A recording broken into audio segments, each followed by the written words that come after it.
하나님 앞에 드리는 나의 신앙의 고백이다라고 생각하시면서 조용히 저를 따라서 함께 고백하도록 하겠습니다. 나의 힘이 되신 하나님,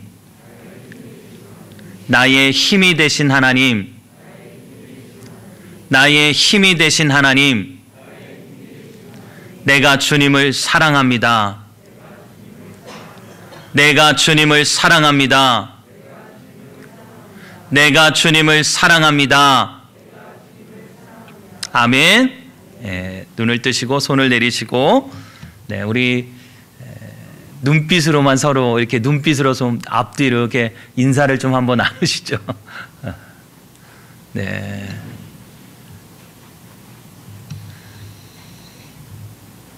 네. 그래도 많은 분들이 함께 오셔서 함께 예배할 수 있게 돼서 좋습니다. 여러분들이 예배할 때마다 그리고 순간순간마다 주님의 은혜를 구하고 또 주님의 도우심을 구하는 여러분들이 되어지기를 바라고요.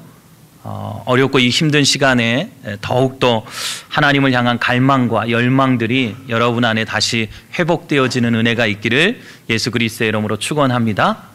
많은 사람들이 염려합니다. 이게 언제까지 갈 거냐, 그죠? 3월은 지나야 될 것 같다. 그리고 또 내일이면 교육부에서 아이들 수업을 할 거냐 말 거냐, 개학을 할 거냐 말 거냐라고 하는 결정을 내일과 모레 안에 한다고 그러더라고요. 그러나 일반적으로 다들 생각하기는 3월 안에는 학교를 가는 것은 어렵다. 그리고 4월이 되어야 아이들이 학교에 가게 될 것이다. 이런 얘기들을 하고 있습니다. 3월 내내는 어쩌면 우리의 예배 모습도 이렇게 계속 지속되어질 거라는 생각을 해보게 됩니다. 그래서 혹 우리의 마음 안에 이런 생각이 드는 거죠. 이렇게 열심히 타던 장작들이, 그런 비유를 참 많이 했거든요. 장작들을 개별적으로 갖다 놓으면 그 타던 장작들이 다 꺼질지도 모른다. 이런 염려와 걱정이 실은 저희들 안에 좀 있습니다.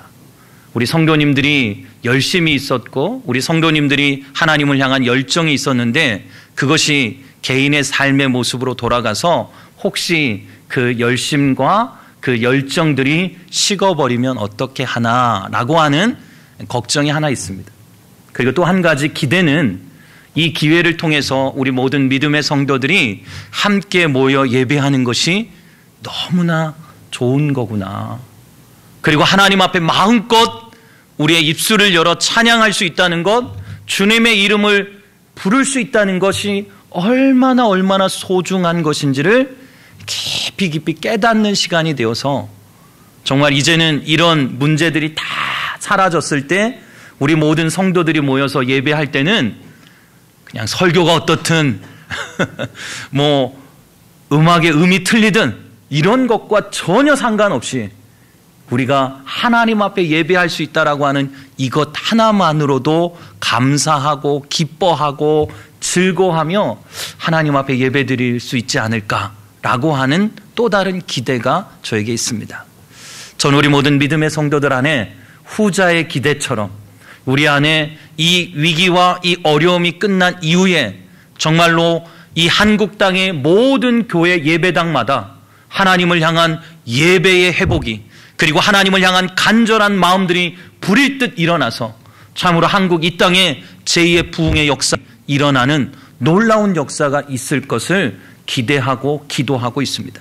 저는 우리 모든 믿음의 성도들 안에 그런 기대가 되어지는 이 어려움이 우리 모두에게 갈망이 되고 기대가 되고 소망이 되어서 주님을 더욱더 굳게 의지하고 주님을 더욱 굳게 붙들 수 있는 우리 모든 믿음의 성도들, 그리고 우리의 교회, 이 대한민국의 교회들이 되어지기를 예수 그리스도의 이름으로 축원합니다. 지난주 한동안 제가 유심히 봤던 사진 중에 하나입니다. 저분들은 대구에서 지금 많은 병자들을 돌보고 있는 간호사들의 사진입니다. 다 마스크를 하고 있죠. 그런데 신기한 것은 그들의 이마에는 네일밴드 같은 것들이 다 붙어 있고요. 코 밑에도 네일밴드 같은 것들이 다 붙어 있습니다. 마치 야구 선수들이 나왔을 때 여기에 검은 걸 붙이는 것처럼 다들 눈 밑에 이렇게 테이프를 하나 붙여놨고, 그리고 이마에도 이렇게 테이프를 하나씩 다 붙여놓은 마치 훈장과 같기도 하고 때로는 계급장 같기도 한 그것들을 다 붙이고 있는 거예요. 그래서 왜 저 사람들은 저런 걸 붙일까라고 하는 생각을 해보면서 이런 거더라고요. 저 사람들이 이 눈으로도 병균이 감염되어질 수 있다라고 해서 모든 사람들이 고글과 같은 안경, 보호 안경을 쓰는 거예요. 근데 저것을 매일 하루 종일 쓰고 있다 보니까 그 닿는 부분들이 평상시에는 피부에 이게 닿지 않았잖아요. 여기에 평상시에는 뭔가를 쓰진 않고 있었으니까 이곳이 닿고 또 이곳에 닿으니까 여기에 상처가 나기 시작하는 거예요. 그리고 닿을 때마다 쓸 때마다 쓰라리고 아픈 거예요.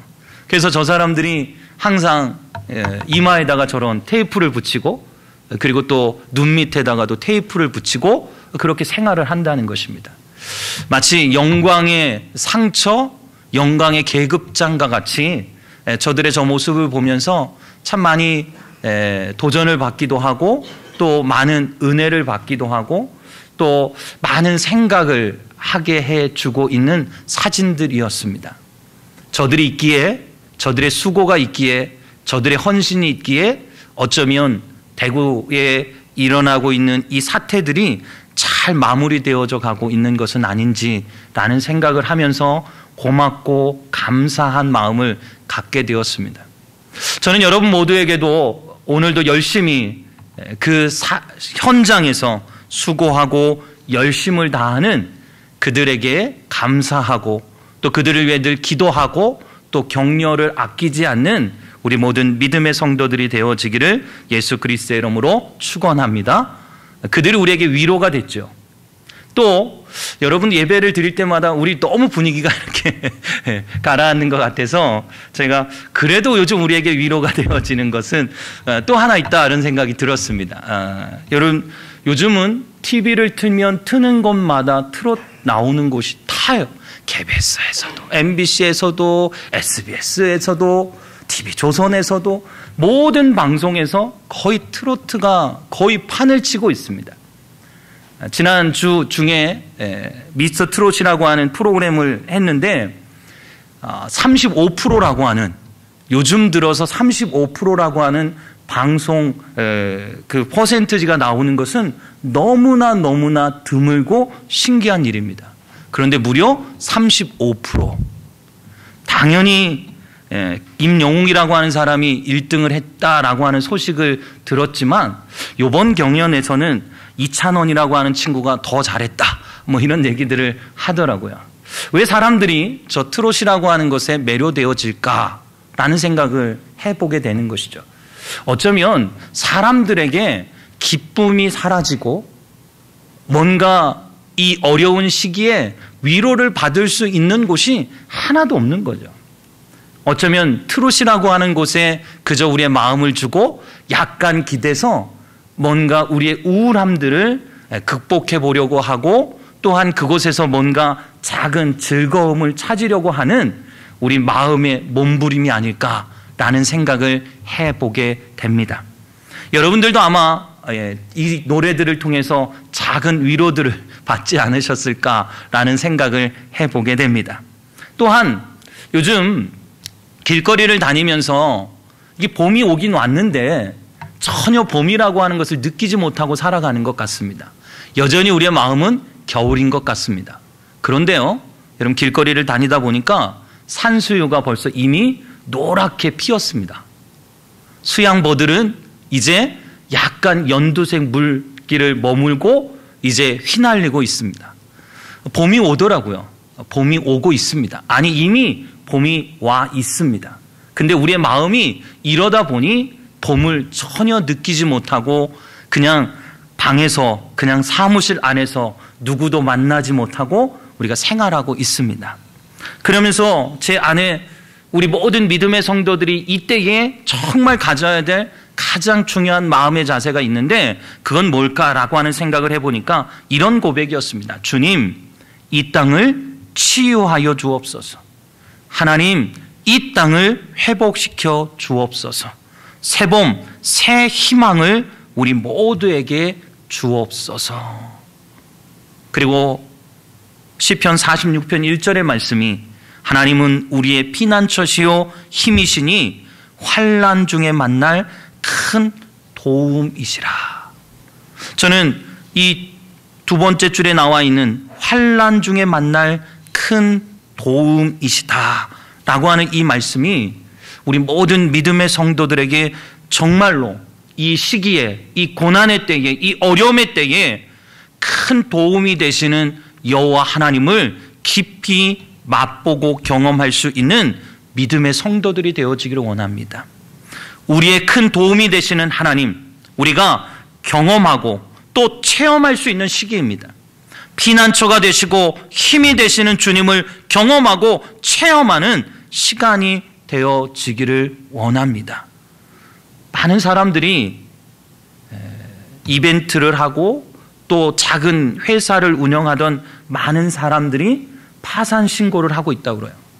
많은 사람들의 가게와 모든 사람들의 경제적인 형편들이 10분의 1로 2분의 1로 줄어들었다라고 하는 얘기들을 하기도 합니다.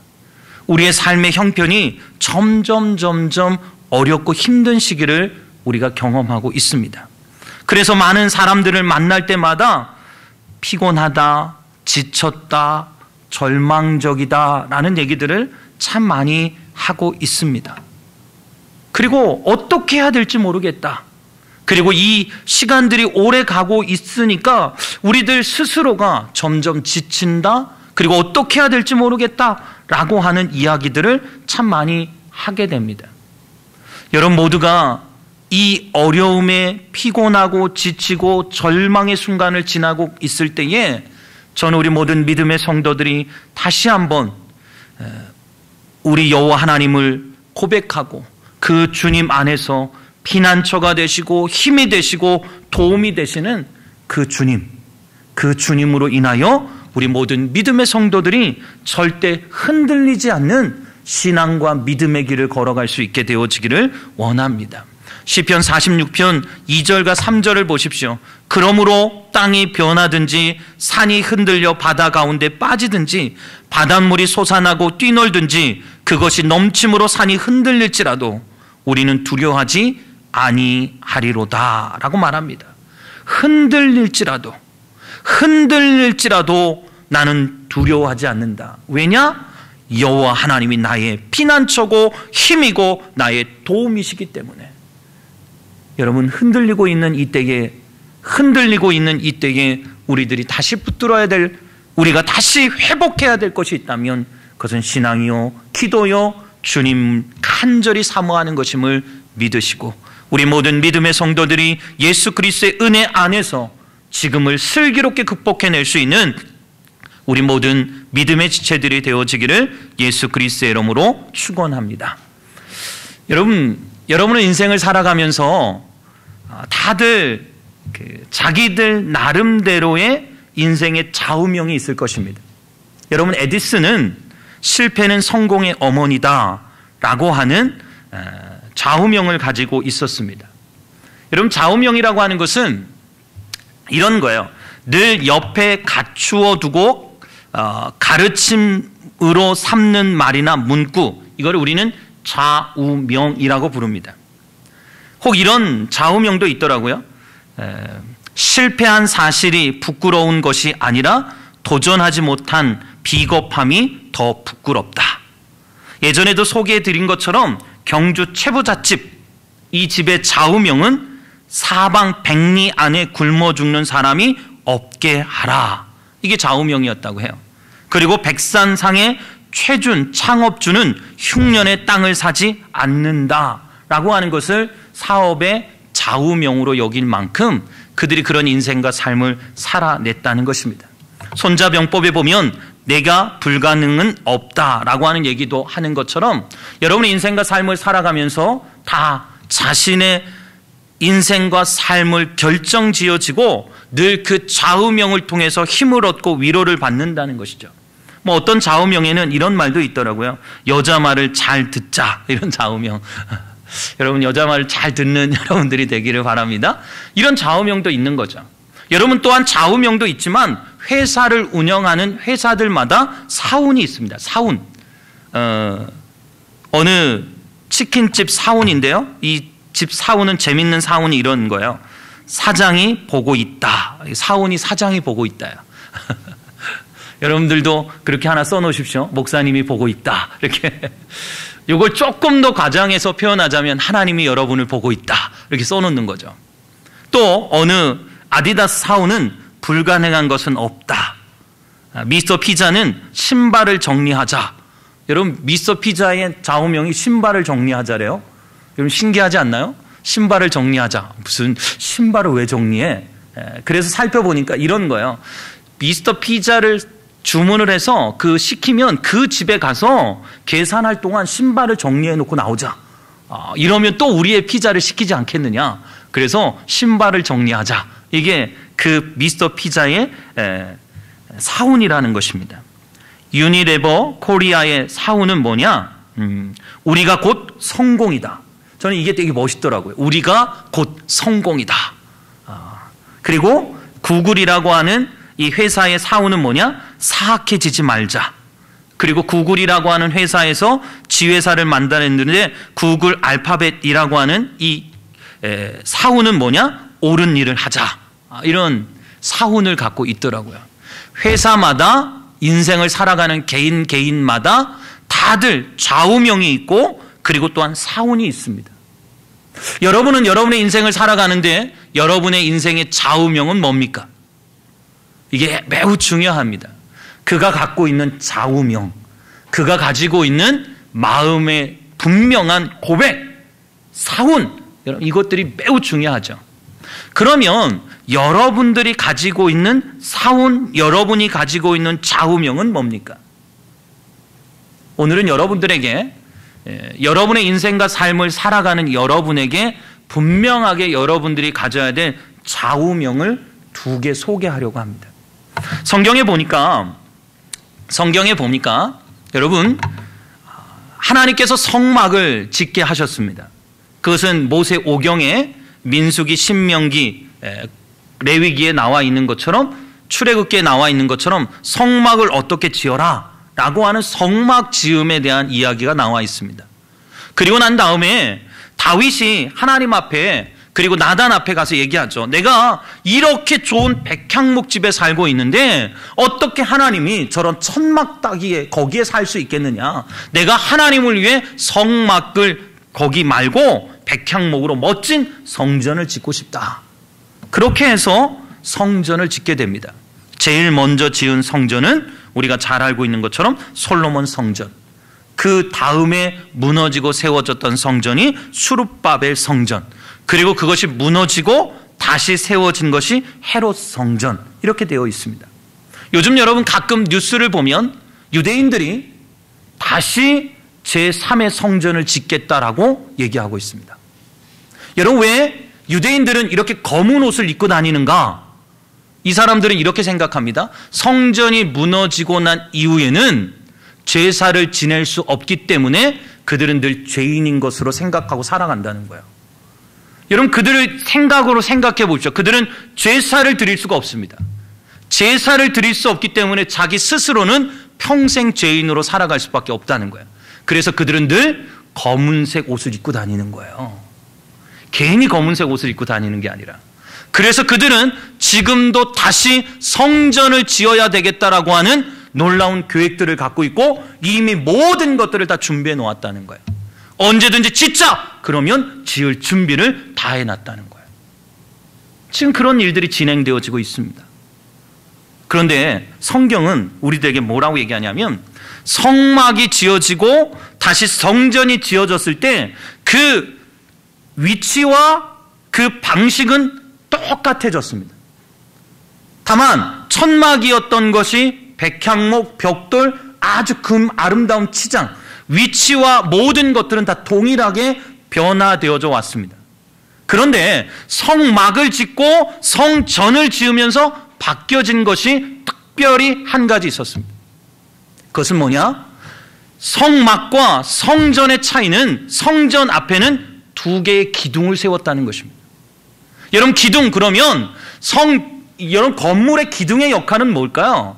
뭔가를 지탱하고 또 이것을 잘 세우는 것이, 그리고 넘어지지 않도록 하는 것이 기둥이잖아요. 그런데 희한하게도 오늘 우리가 읽었던 이 본문에서 말하고 있는 이 기둥은 우리가 알고 있는 이런 기둥의 역할이 절대 아닙니다. 오늘날로 말하면 그냥 큰 비석을 세워놓는 것과 같은 역할을 하고 있다는 거예요. 바깥에 입구에 그냥 2개의 기둥을 세워놨다는 것입니다. 그 2개의 기둥을 우리는 야긴과 보아스 이렇게 얘기하는 것이죠. 그래서 저 2개의 기둥은 진짜 뭔가를 떠받치는 기둥이 아니라 성전의 입구에 문을 열고 들어갈 때마다 양옆에 세워져 있는 2개의 기둥이었다는 것입니다.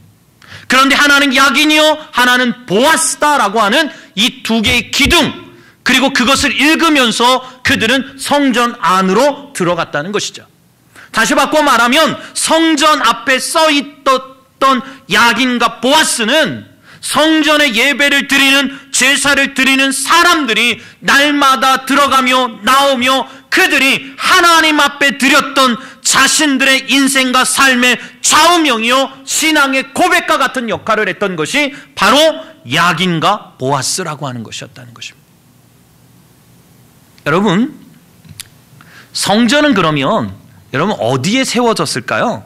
성경에 역대하 3장 1절의 말씀에 보면 성전이 세워진 곳을 이렇게 표현하고 있습니다. 솔로몬이 예루살렘 모리아 산에 여호와의 전 건축하기를 시작하니, 여러분 어디에 세웠느냐? 모리아 산 여호와의 전 건축하기를 시작했다. 모리아 산 그러면 떠오르는 것이 뭐가 있습니까? 아브라함이 이삭을 하나님 앞에 번제로 드렸던 곳, 그 산이 어디냐? 모리아 산입니다. 아브라함이 이삭을 번제로 드리기 위해 올라갔던 그 산, 그 번제단이 있었던 그 자리에 뭐를 세웠다? 성전을 세웠다는 거예요. 그리고 그곳은 어느 곳이었느냐?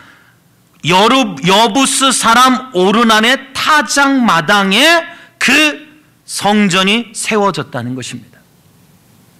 여러분, 그런데 우리가 잘 알고 있는 것처럼 이삭을 드리려고 할 때에 하나님께서 그 내려치려고 하는 그 손을 막으셨고, 하나님께서 여호와 이레 어린 양을 준비했고 그 어린 양을 드림으로 말미암아 그 제사를 대신하게 되었다라고 하는 것을 우리가 잘 알고 있잖아요.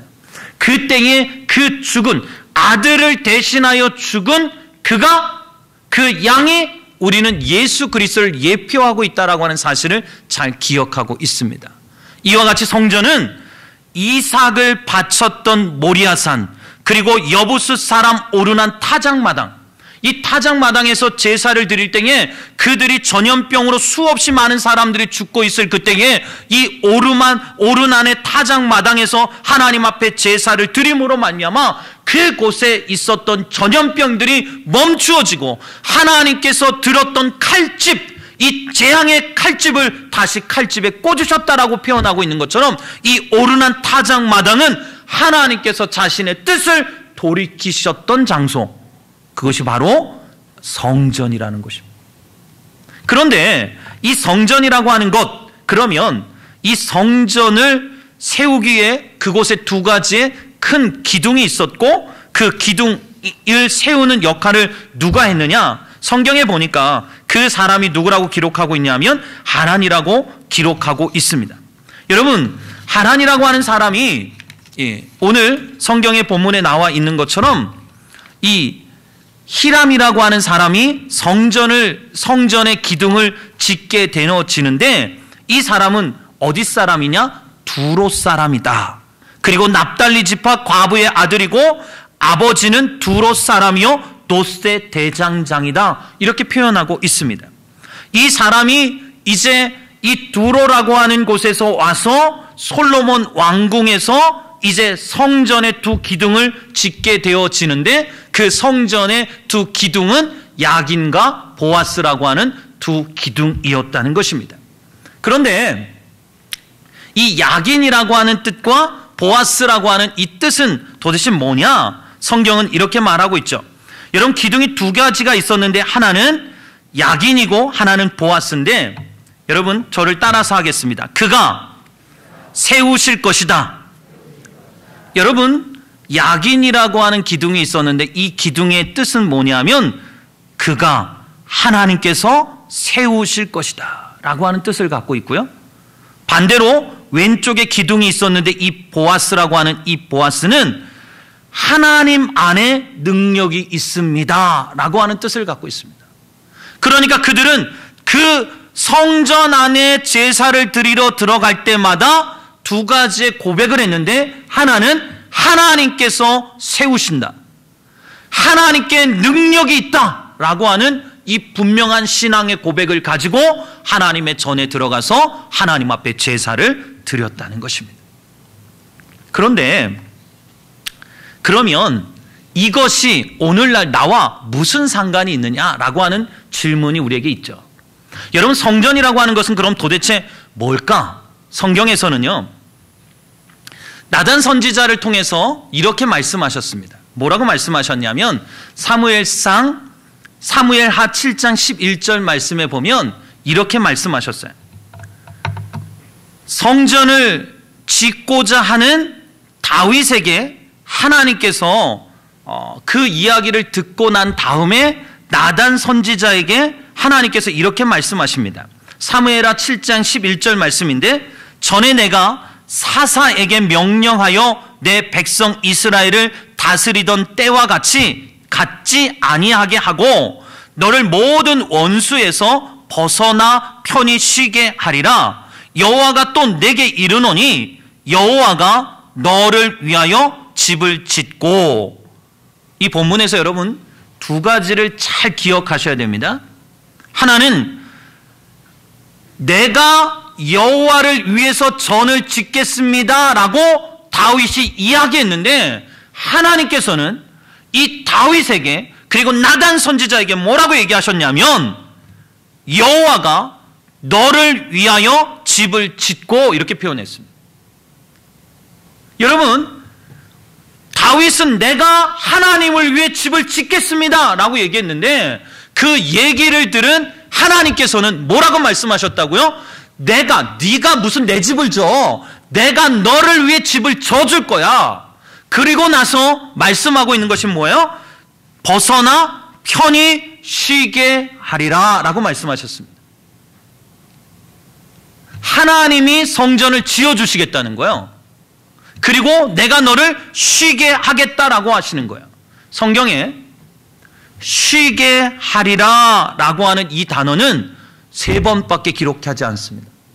그런데 이 하나의 기록이 신약에 나오는데 마태복음 11장 28절에 이렇게 표현하고 있습니다. 수고하고 무거운 짐진 자들아 다 내게로 오라. 내가 너희를 쉬게 하리라. 주님은 성전으로 나오는 모든 사람들을 향하여서, 그리고 이 땅에 살아가고 있는 수많은 하나님의 사람들, 아직도 이 땅 가운데서 어둠의 노예로 살아가고 있는 수많은 사람들, 지쳐있는 사람들, 무거운 짐을 쥐고 살아가고 있는 모든 사람들을 향하여 성전은 그들을 향하여 외치는 것입니다. 무거운 짐진 자들아, 수고하고 무거운 짐진 자들아, 다 내게로 오라. 내가 너를 쉬게 하리라. 여러분, 성전은 어떤 곳이냐? 수고하고 무거운 짐진 자들을 다 초청하고 있는 곳, 그곳이 바로 성전이라는 거예요. 그리고 그것은 뭐라고 얘기하냐? 다 내게로 오라. 성전으로 오라고 얘기했는데 이 본문에서는 다 내게로 오라고 얘기합니다. 그럼 나는 누구냐? 바로 예수 그리스도를 의미하고 있는 것이죠. 요한복음에 보니까 이런 표현이 나와요. 요한복음 2장 19절 말씀에 가나의 혼인잔치에서 물을 포도주로 바꾸신 이후에 예수님께서 성전에 들어가셔서 성전에서 비둘기를 팔고 양을 파는 그들을 다 내어 쫓으시고 나서 그들과 함께하는 대화의 내용이 이런 것입니다. 예수께서 대답하여 이르시되 너희가 이 성전을 헐라 내가 사흘 동안에 일으키리라 라고 얘기하십니다. 여러분, 성전을 헐면 어떻게 해요? 우리는 지어야 되잖아요. 성전을 헐어버리고 다시 짓자 이렇게 얘기해야 되는데 하나님은, 예수님은 성전을 다 헐라라고 얘기해놓고 내가 사흘 동안에 일으키리라 이렇게 얘기하세요. 아니, 넘어뜨렸고 일으키는 거예요? 아니면 허물고 세우는 거예요? 1차적인 것은 건물을 의미하니까 허무는 거죠. 허물어뜨리는 거예요. 그런데 일으킨다라고 하는 것은 넘어졌는데 다시 일으키는 거예요. 이 일으키시다라고 하는 이 단어는 부활이라고 하는 단어와 동일하게 쓰여지고 있는 거예요. 그러니까 성전은 무너뜨리고 사흘 동안에 일으키리라고 말씀하시는 그 예수 그리스도 그 자신을 얘기하고 있는 것이죠. 그래서 요한복음 2장 21절에 이렇게 말합니다. 그러나 예수는 성전된 자기 육체를 가리켜 말씀하신 것이다 라고 얘기합니다. 그러니까 성전이 누구예요? 성전은 예수 그리스도를 의미하는 것입니다. 성전은 예수 그리스도를 의미하는 거예요. 그러면 우리는 그럼 뭐냐? 우리는 스스로 이렇게 얘기하잖아요. 나는 성전이다. 여러분들이 성전이 되어지려면 반드시 해야 되는 것이 있습니다. 아무나 다 성전이 아니에요. 우리가 성전이 되려면 여러분 안에 예수 그리스도가 계셔야만 여러분들을 우리는 뭐라고 얘기하는 거냐? 성전이라고 얘기하는 거예요. 고린도전서 3장 16절에 이렇게 말합니다. 너희는 너희가 하나님의 성전인 것과 하나님의 성령이 너희 안에 거하 계시는 것을 알지 못하느냐. 여러분, 우리는 성전입니다. 그런데 여러분들이 성전이 아닐 수 있어요. 그것은 딱 하나입니다. 내 안에 성령이 계시느냐? 내 안에 예수 그리스도께서 계시느냐? 내 안에 예수 그리스도가 계실 때만이 내가 진정한 성전이 되어질 수 있다는 거예요. 여러분들 모두가 다 성전이에요. 여러분 안에 예수 그리스도께서 계실 때 비로소 우린 성전이 되는 것이죠. 그러면 성전이라고 하는 그 성전, 여러분의 성전 앞에 두 개의 기둥을 하나 딱 세워놔야 된다는 거예요. 무슨 기둥? 야긴과 보아스라고 하는 기둥을 딱 세워놓고 날마다 야긴과 보아스를 고백하며 살아가는 사람이 되어야 된다는 것이죠. 여러분, 날마다 나는 성전이다, 나는 야긴과 보아스라고 하는 이 좌우명을 가지고 살아가는 존재다라고 하는 믿음의 고백, 신앙의 고백이 우리에게 날마다 있어야 된다는 것입니다. 제일 먼저 여러분, 야긴과 보아스를 얘기하면서 야긴은 하나님께서 세우신다는 것입니다. 여러분, 시편 121편 1절의 말씀, 여러분 잘 아는 말씀이에요. 성경이 이렇게 말합니다. 여호와께서 집을 세우지 아니하시면 세우는 자의 수고가 헛되며 여호와께서 성을 지키지 아니하시면 파수꾼에 깨어 있음이 헛되도다. 여러분, 우리의 인생이 그렇다는 것입니다. 우리의 삶이 그렇다는 것입니다. 그래서 우리는 날마다 하나님께서, 여호와께서 집을 세우지 아니하시면 이라고 하는 이 고백, 하나님이 지켜주시지 아니하시면 이라고 하는 이 고백. 그래서 하나님이 나를 지키시는 분이십니다. 하나님은 나를 지키시는 분이십니다. 주님은 나를 지키시는 분이십니다. 라고 하는 이 고백을 갖고 날마다 살아가는 것입니다. 여러분 안에 이 분명한 신앙의 고백, 하나의 기둥을 붙드셔야 됩니다. 하나님이 나를 세워주신다. 하나님이 나를 지켜주신다. 하나님이 나를 인도하신다라고 하는, 주님이 나의 주인이십니다라고 하는 이 고백의 기둥을 날마다 보며 이 기둥을, 고백을 갖고 살아가는 거예요. 두 번째, 보아스라고 하는 것은 뭐냐? 능력이 누구에게 있다고요? 하나님에게 있다. 능력은 내게 있는 게 아니에요. 나는 보잘것없는 존재예요. 그런데 여호와 하나님 안에, 그분 안에 능력이 많으시다는 것입니다. 나는 보잘것없고 나는 연약하고 나는 할 수 없지만 주 여호와 하나님은 능력이 많으시다는 것이죠. 그래서 시편 147편에 이렇게 고백합니다. 우리 주는 위대하시며 능력이 많으시며 그의 지혜가 무궁하시도다.